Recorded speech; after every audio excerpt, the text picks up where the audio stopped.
So I'd just like to suggest that a really important aspect of the paper has been the use of big questions. Susan referred to them as essential questions. Other people talk about big. I write big in uppercase always, because I think how we drive our teaching learning units must matter to learners, must matter to the world. This is where kids spend their time from 9 till 3. Then they have other tasks to do afterwards. And before I get on to those questions, I'm in my 6th year, I think, Steph, at Townsville Catholic Education, and many of my questions comes from the excellent work of people like Katrina and her colleagues in Townsville Catholic Education. For example, one teacher, actually this is an EQ example, this one, a Year 2 class, the big question that was driving the unit was, why don't worms have wings? And they were looking at adaptations. So instead of, we're going to learn about worms, we're going to learn about butterflies, these categories, if someone stumbled into that class, the little Year 2 person would say, we're trying to work out why worms don't have wings. What about the Year 7 EQ teacher who suggested, and I love this one, do only clowns have big footprints? I love that question so much, I said it about 3 times in talking about it. And I looked down in front of me to the slightly anxious person. I said, are you okay? She said, I've got clown phobia. And the reason I mentioned that, I mean, it can be amusing when the person who's suffering's not here, but what I just want to say that you think that you're on safe territory and everyone's safe in your classroom and they're not safe. So we've had wonderful, wonderful questions.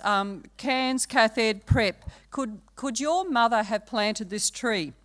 I'll just get to more specific ones that, in fact, I'll map to a particular learning area, but lots of absolutely wonderful big questions. I'm stalling a bit for time here, but I do know that maths one, and that is, how can I use non-linear functions to decide which mobile phone plan is best for me? So there are a whole lot of big questions. I first got into them. Wilhelm's book, he's an American professor, and he's written a book called Engaging Readers and Writers with Inquiry, and he really supports curriculum, great curriculum within a discipline and across. And I'll give you the example of Romeo and Juliet. Year 10, say, you could say, Bron could say, she wouldn't, she'd have a big question because she's really good. From St Michael's Gold Coast, she's really good at big questions. It could be, we're going to do Romeo and Juliet, we'll look at sonnets, you'll write a sonnet, we'll look at themes, yeah. Or, as Wilhelm says, you could say, what makes a good relationship? Because they did need to communicate, Romeo and Juliet, didn't they? There's no question about that.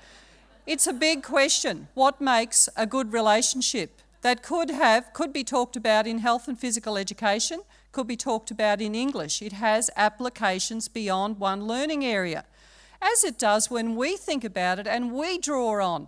James Bean, who advocated integration and transdisciplinary approaches, said, disciplines aren't my enemy. I bring them in and I use them when they make sense and they're about the real world. But if I ever meet Jeffrey Wilhelm, I'm going to say, I think I improved on your question, because my big question for Romeo and Juliet, if I were lucky enough to be in a school at present teaching English after lunch on a windy Thursday afternoon, my big question would be, what would you do for love?